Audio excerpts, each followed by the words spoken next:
And welcome inside the Backstage Pass. Of course, a brand new week and three great shows coming up here this week over the next few days here, presented by our friends over at Bangtail Whiskey. And of course, out there at Honky Tonk, Texas, you can catch us at hightidecountry.net and powered by the Sports Guys podcast.com. Day off yesterday. Good day to recharge and get back at it here.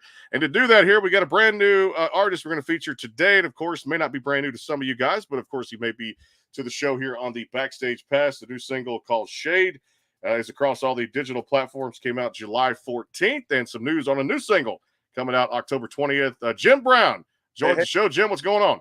Oh, just another day, another 37 cents.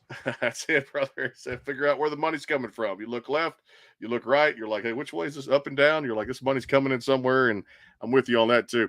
Well, hey, for the people that don't know the artist Jim Brown, tell us about yourself here at the top. When did that music bug kind of bite? You're like, man, I'm gonna take this from a hobby to a career. Well, I mean, the bug bit earlier in my life. My uncle was a musician, had a band, and I was always fascinated, by singing and just loved music. I was a prodigy of all of his stuff, and was singing all the old rock and roll tunes and Bog Hat and Billy Joel and Ted Nugent and all that kind of stuff. And so the bug bit me then. Going through my teenage years, we always had a high school band, here and there for a week or a month, or, the longest one I think we ever held together without somebody getting ticked off was about 3 months. And got out into the country music world at about 19, 21 years old. Had already had a good record deal and lost it due to the label shutting down. So just stayed in it hard as I could until it was announced that I had a child on the way. And so I totally walked away from the business for a while, and was a dad. Which is, yeah, and definitely when you have a child on the way, your preferences, your whole life changes, and just a stop of a dime too at the same time. As far as those great artists you mentioned there too, and I can't wait to talk about this new single coming out October 20th. Seemed like rock was very influential. Those artists you mentioned right there too. Was there other kind of old school country artists that influenced you too? Well, it depends on whose vehicle I was riding in. Granddaddy, he listened to WSM, so I got all the old country every time I was with him. When I rode around with my dad, I listened to the old doo-wop type stuff, Shine and all of that. Sometimes he'd throw some Elvis in there, and Three Dog Night and that kind of stuff. So I had a huge different types of music, all different styles of music thrown around me. And then, Sunday always came. So he was in the church singing Amazing Grace. So I had music all around me my entire life. And it's always been the thing that I've turned to when everything else wasn't going right. When you look at instruments, did you pick up any instruments kind of at a young age? Was the guitar, was that kind of like predominantly one of your favorite instruments to play? No, actually it started out being the drums. The drums. Okay. Yeah. My grandmother, sorely, she passed away when I was 5, but they brought her. She had breast cancer, and it had gotten so bad that just back then there was nothing they could really do. So my 5th birthday was her last Christmas, and she made sure that I had a full set of drums. I love that too.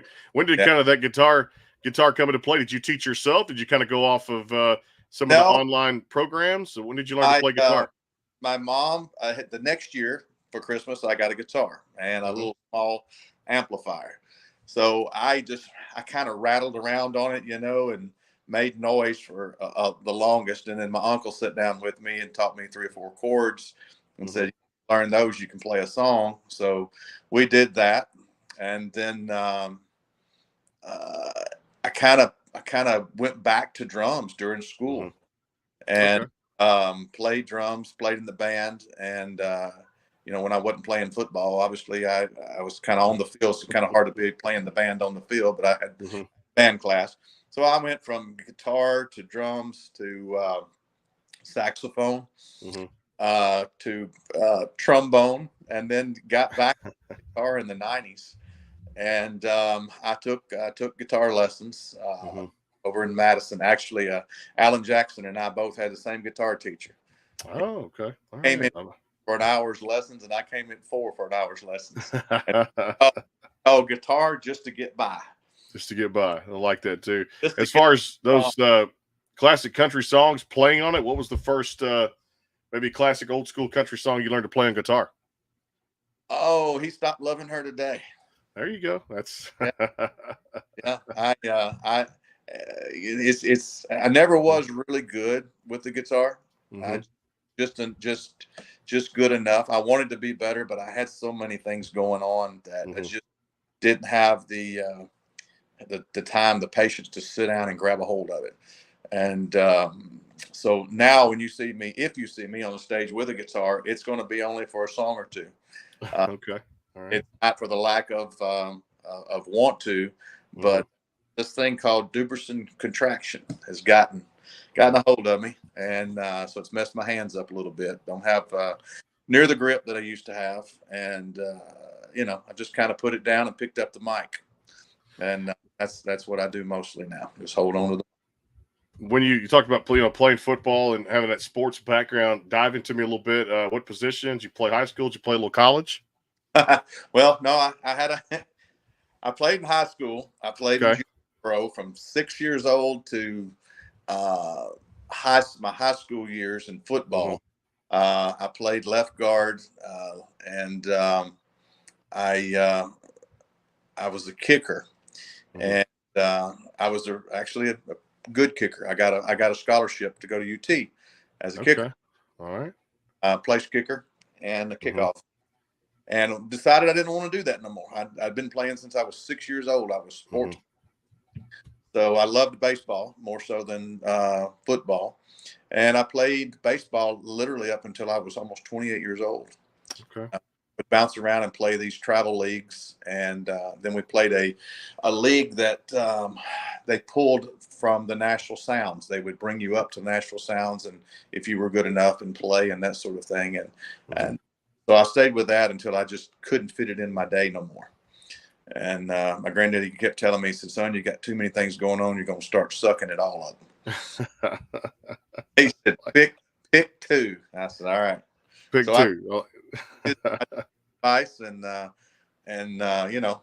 kind of what I did.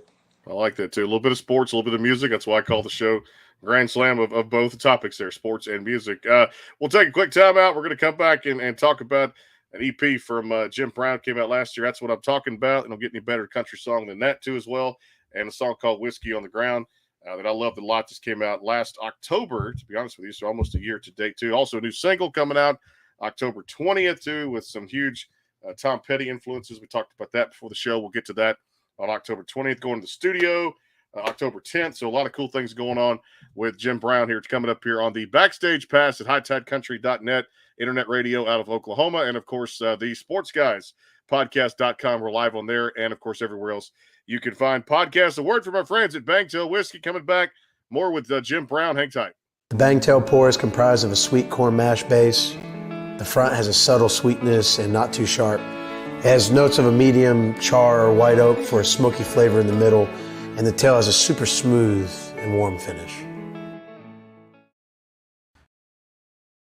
Go behind the scenes with some of the biggest artists in music today with the Backstage Pass, powered by the SportsGuysPodcast.com. Join Brandon Morrill and his co-host Kirsty Krause as they talk to rising stars and legends about their music careers. Listen to their latest tracks and learn fun facts about the men and women behind the music you love. And be sure to tune into the Backstage Pass Monday through Friday from 3:30 to 6:30, powered by the SportsGuysPodcast.com. And welcome into the Backstage Pass. And back here on the show, it is the Backstage Pass, again presented by our friends over at Bangtail Whiskey, and of course out there at Honky Tonk, Texas. Back here with the featured artist of the day, Jim Brown, talking a lot about music and then some. Hey, tell me a lot about too. That's what I'm talking about. Give me a little bit, or that's what I'm talking about, not about. For the country slang out there too, which I love. That one came out. Going to check out a bunch of songs on there, which are really cool. Honky Tonk Train and a whole lot of others. Whiskey on the Ground. Been out almost a year now. This October 12th. Tell us about some highlights on that record and song selection and kind of the thoughts that went into that one too, and some of the highlights that it did for you. Well, that song was kind of it was written about me, but not necessarily for me. Okay. That Dave Gibson tune. Which song did you just ask me about? I'm sorry. No, it's okay. We're looking at Honky Tonk Train and also Whiskey on the Ground. Was two of them. Okay, never mind. Okay, well, Honky Tonk Train. Mm-hmm. That was a Eric Durant's tune. Okay. Eric is out of Southwest Florida, and just heard it, thought it was a cool tune, and decided to cut it. And it's kind of a good bar song. I've actually walked a few bars in a few different states, and the band start playing it. So that's kind of a cool thing. I like it. There's one off there too that brings you back a little bit to it. But EIEIO. Tell us all about this one. Oh, that was a Charlie Allen tune. That guy, he and I toured together for about a year, and one talented writer. And that was about a song about a Coffee County, Coffee County, and that's where he lived. And he just sat down and literally come up with all those lines about how things were, how simple life was in Coffee County, And it's so funny. I'll go into Coffee County sometimes and look around, and there's still some of the restaurants he talked about, and it's still laid back. It's a pretty cool little town. The title track itself really set the tone for the record too. At the same time, that's what I'm talking about. Tell us about this one, a little backstory of that one too, as far as the writing behind it. I really enjoyed listening to that song. That's what I'm talking about. Was a Dave Gibson tune, and I apologize, can't remember the other writer on it, but he sent it over to me when he heard it. He said, "Man, I got a great little old tune. It needs to be cut." And he said, "I didn't want to throw it out there into the world just yet without getting a shot at it." And he said, "I think it's something that you can sing." And I don't know if you know Dave Gibson very well, but he felt like he was being set up for a prank. But when I got the song, I was like, okay, he's not joking. This is a pretty cool tune. So we went in and polished it all up and cut it. And, it was a really cool tune. I think that one finished at 34 in the charts. He was 37 or 38. Okay. See? Those two country tunes. That's what they are, no doubt, too. I got a show favorite tuning in, too, so I love this. You guys can leave the comments in the box there. We'll get to as many as we can, too. But when it's a show favorite and she's doing really well herself in Nashville, you got to put her on the screen here and show her. So that being Maddie True tuning in there, too. So, and I love that she put that up there, E-I-E-I-O, with the expression. So, super talented lady, and I always love you. Never know. Awesome. She has toured with us for about 2 years now. Fantastic lady. Hey, tell us about this, because you mentioned to me that the one that kind of stayed there, and I called it the plan-demic before we went through the pandemic. But talk about y'all and just what kept you going on that record too at the same time, because I really enjoyed listening to it across all the digital service platforms out there, providers. Keep on Driving was one that definitely gained my attention, as well as the title track did too. Was there kind of that hiccup? Was it during the pandemic that this was written, or take me through the timeline of y'all? It was released actually like 2 weeks or so prior to hitting. So, everybody was in the panic mode, and I just thought, well, okay, we'll throw it out there, and if it's like a biscuit against the wall, if it bounces back, it's great. If it go hungry. But anyway, it was a cool tune. Y'all was Win Barble wrote that song, and it's classic Win Barble, very talented man. He's a great writer. He's amazing. He's amazing. Very, very crafty individual. And he also wrote Keep on Driving as well. And Keep on Driving kind of hit me really hard. You listen to that song, and the first thing you think about, this guy's he's at his wit's end. His wife's left him. She's took everything he's got. The last job that he applied for, he didn't get. And, he keeps, if you see my car parked on the side of the road, just keep on driving, just leave me alone. And you start to get the impression that he's going to end it all. He's put himself out of his misery.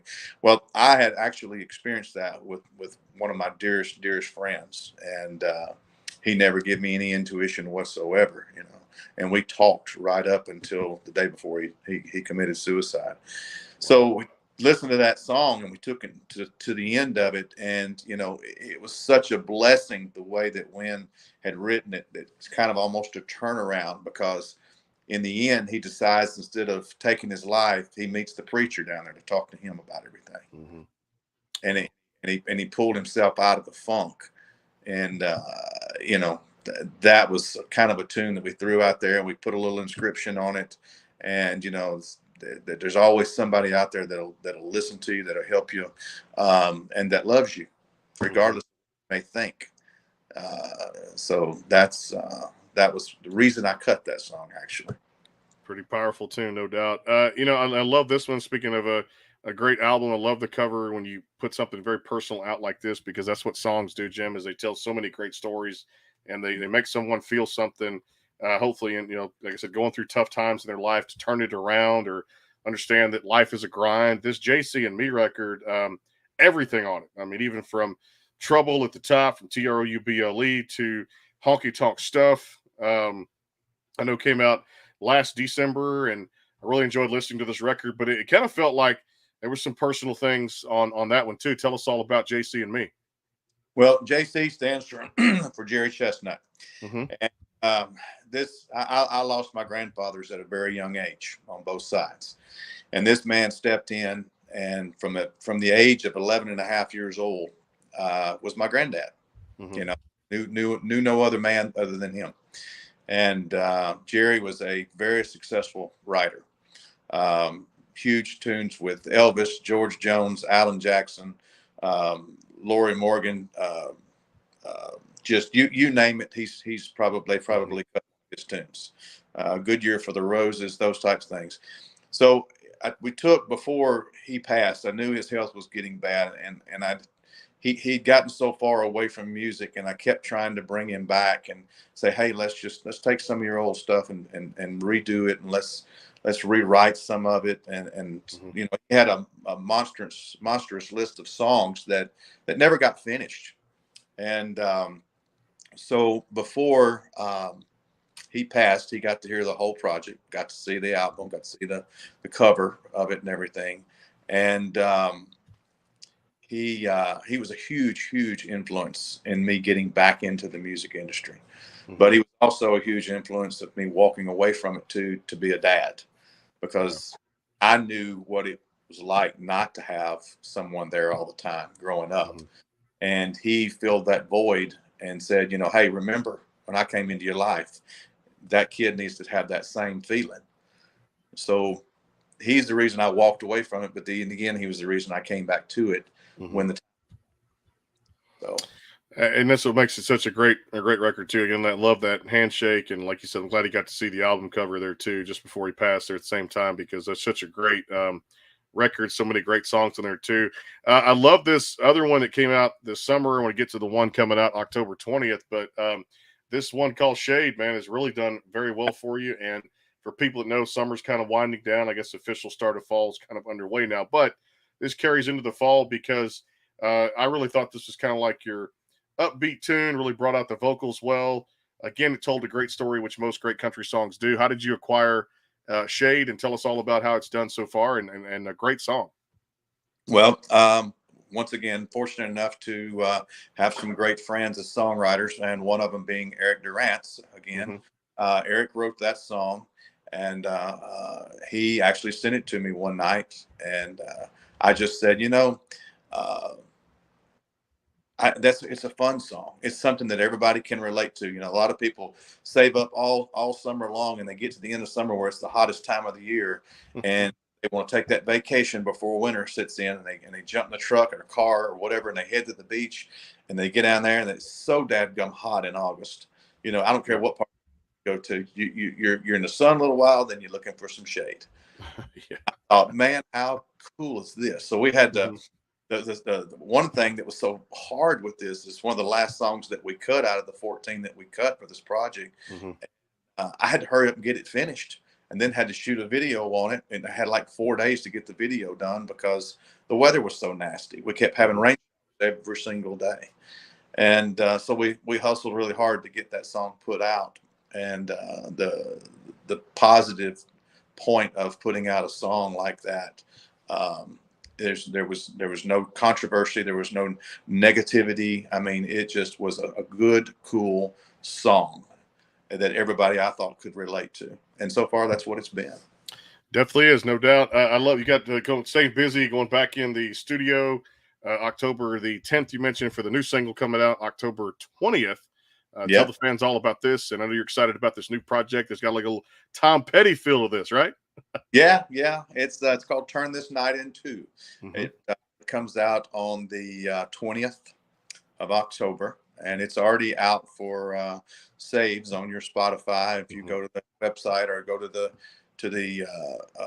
formats there, the Facebook and all that stuff, it's you can pre-save it on all the different venues of music, I call them. And then we're going to sneak in, and I'm not going to tell you the song just yet, but sneak in with one of my guys that I'm so fortunate enough to call him my dear friend. I don't have many dear friends, and I guess it's just something that I put a lot into.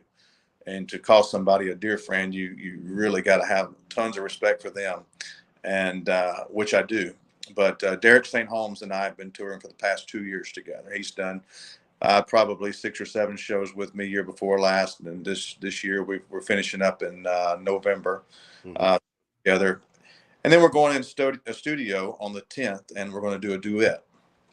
And so it's going to be it's a really cool tune. We'll just say that. And it fits both of us really, really well. And again, it's 100% positive. That's all you can do is keep things positive in the world, man. We need more positivity out there, no doubt about it. So every time you turn the corner, you're like, hey, where's the next thing I can find to get away from negativity? Because I get tired of reading about it, hearing about it, watching it, and I want more positive songs out there, my friend. And that's something that we need to hear more tunes like that too. And songs like Shade that just make you sit back and go, man, I can envision a picture in my mind. I wish I was there, cooler spot, and just wash all the troubles away when it comes down to the stuff like that too, man. Because like I said, life's too short to take everything seriously, no doubt about it. We'll take a quick time out here more with Jim Brown. Final segment coming up here. If you want to get Shade, it's available across all the digital platforms out there, music venues, as Jim likes to call them, which is a cool term for him too. So make sure you do that and pre-save across all the music venues out there too for the new single coming out October the 20th. We'll take a quick time out. More with Jim Brown here. It is the Backstage Pass. Hang tight. More coming. Go behind the scenes with some of the biggest artists in music today with the Backstage Pass, powered by the SportsGuysPodcast.com. Join Brandon Morrill and his co-host Kirsty Krause as they talk to rising stars and legends about their music careers. Listen to their latest tracks and learn fun facts about the men and women behind the music you love. And be sure to tune into the Backstage Pass Monday through Friday from 3:30 to 6:30, powered by the SportsGuysPodcast.com. And welcome into the Backstage Pass. The Bangtail pour is comprised of a sweet corn mash base. The front has a subtle sweetness and not too sharp. It has notes of a medium char or white oak for a smoky flavor in the middle, and the tail has a super smooth and warm finish. And a couple more shows this week. Marie Wise Hawkins coming by tomorrow. And, of course, this week on Thursday, big Canadian country artist doing some really cool things. Chad Brownlee coming here on the Backstage Pass. Looking forward to that here. Back here with Jim Brown, presented by our friends at Bangtail Whiskey. And, of course, over there at Honky Tonk, Texas. Some good concerts out there. Check them out at honkytonktexas.us. Shade across all the digital platforms. And the new single coming out October 20th there. So, hey, I like to have fun with this, because rapid fire, you never know what I'm going to ask. And the cool thing is no right or wrong answers. It's just whatever comes to mind. So let's go for it here, right here. All right, first out of the gate, too. If Jim Brown were to win the lottery tomorrow, one of the big dog lotteries, Powerball, Mega Millions, something like that, what's the first thing he'd do with the cash option? Well, I would take the cash option, most definitely. Yeah. And I'm going to be honest with you, there's a lot of people out there that need a lot of help. And that's exactly what I would start trying to help others that were willing to help themselves. I like that. Great answer right there, too. All right, let's talk about – I got to get into sports with you here because you love baseball. And I know, look, for me, I can't really put on the cap right now because it's just – I don't feel it this week, Jim. I know Verlander was good last night for my hometown Houston Astros, but Texas is going to win this division in the American League. It's wide open for anybody to win the World Series. Who's your pick? Man, you're going to hate this. I don't follow baseball much anymore, but I still love my Atlanta Braves. Are we talking about college or NBL? Hey, that's my pick. I got a bet on it, Jim, for the Atlanta Braves to win the second one in 3 years. So I used to do it when I pitched. I was pitching most of the time. They would pull me off the mound. They would either send me to third base or shortstop. So when I would get to third base or shortstop, I'd always take my hat and turn it sideways. I love that. That's the way. Hey, Chipper Jones used to do that a lot too when he played, no doubt. When they rally or something like that, Chipper Jones would turn that hat sideways too. He put it on the shots from the dugout too. Well, and it's such an iconic franchise from the '90s. Like I said, everybody knows John Smoltz and Tom Glavine and all those great players that Greg Maddux back in the days that were Atlanta Brave pitchers. Because during that whole timeline of that 12-year run of division titles, and that was when I grew up with. Back in the '90s with some great ball players there, Jim. That was an Atlanta dynasty. Too bad it only ended with that one championship. I do have a little quick story. I doing a golf tournament, and I stink at golf, but they want me to come be the celebrity at this golf tournament, along with other people. So we go there. Pete Rose is there. There you go. I have all these balls stacked up. I have all these boxes stacked up. And for all the people that came that were the celebrity, this, that, and other, he was signing baseballs.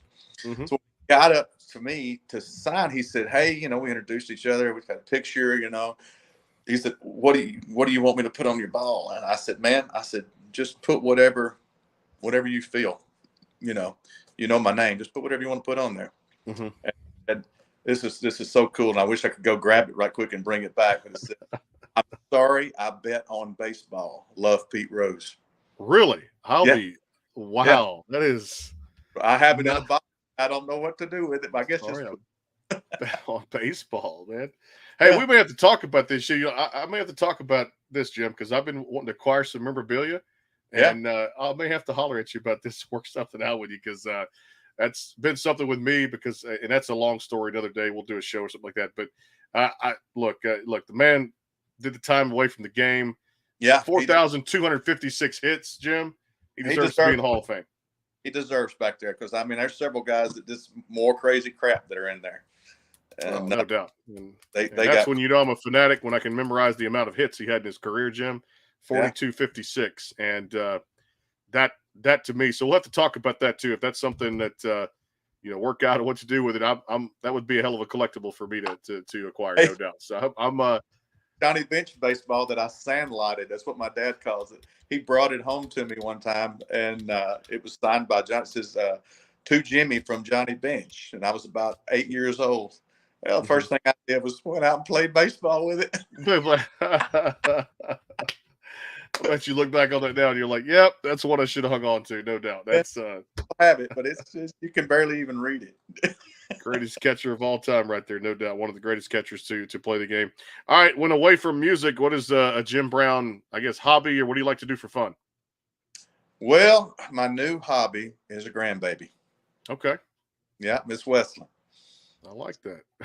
I'm Pop. I'm not on the road. Yeah, you know what though? First time parent for me too. That's kind of my hobby away from this show and away from the daily grind of a day. Is a 3.5-year-old that I get to call my daughter now too. It's pretty cool. Pretty cool feeling. So I was gone this weekend and my wife went over and my wife is Gigi and she hasn't said Gigi very much. But when she walked in, she goes, "Hey, Westland." She went, "Gigi," and then she went around and looked behind her and looked out the door. She went, "Pop, Pop." I love that one. Favorite when in Nashville, where's some of your favorite eating spots? Where do you like to eat out? Oh, it's easy. Amerigo. See, I hadn't tried that one. I gotta at some point. Amerigo, and then I like the Palm. Now you want me to tell you why? Why's that? Well, they're great places to eat, but I eat there for free. Hey, you know what, brother? Hey, can never knock free. We can't. That's not really free. I own another company that I ran when I got out of the music business. And ironically, my son runs that company now, and that's 2 of our accounts. So instead of going up on them every year, I do food trades. So I'll never go hungry. And, hey, Nothing wrong with that too. I love it. Well, the new single is coming out October 20th. I can't wait for that too, and it's going to be a lot of fun too. A little bit of that acapella. What's that? If you want to, go for it. Yeah, let's do it. So it's just kind of get the little Tom Petty groove, but it's good tequila, add some lime and throw a little salt on the rim. That's what it takes to make the margarita I was drinking when she walked in. A petty song, a bar with no walls, and a hello smile on her face. She ordered a drink, sat down next to me, and that's a pretty good reason to stay. Like minutes on the clock that make the world go round. I'm looking at you and thinking maybe that somehow we can take what we got, the time that we need, a little more you and a little more me. Pour it strong, turn it on, mix it up underneath the moonlight. We can let the summertime run across your skin, get lost in a kiss and do it over again. If you're thinking the sun will be coming up way too soon, girl, there's no telling what we can turn this night into. I'm ready, baby. There we go. I'm ready for it. October 20th, turn this night into from Jim Brown. A lot of cool things going on there in the camp too as well. If you guys will, so as we get off the air, feel free to continue to leave all the comments too. And I love it. It's just good stuff out there too, which is great. And definitely we'll have you guys comment off air too as well. And share as many as we can out there here from the Backstage Pass. So Jim, love Shade so much. Best of luck with the new single, Turn This Night Into, coming out October 20th. And I encourage people to go check out JimBrownOfficial.com for more information there, tour dates, merchandise, things of that. And give Jim a like on social media if you have not already. One of the best good guys in the country music industry out there. Jim, appreciate the time. Let's do this again, no doubt. Hey, no doubt. Just give me a shout. You got it. Jim Brown here on the Backstage Pass tomorrow. Good friend Marie Wise Hawkins. And on Thursday, Chad Brownlee, no show Friday. And, of course, back at it next week with Alex Miller coming back here on the program, formerly on American Idol, and a whole lot more. Aaron Kirby going to drop by on Monday of next week. Stay tuned for more great shows coming up here on the Backstage Pass presented by Bangtail Whiskey and our friends over at Honky Tonk Texas. We'll see you tomorrow about 4 o'clock there. Marie Wise Hawkins here on the program. Until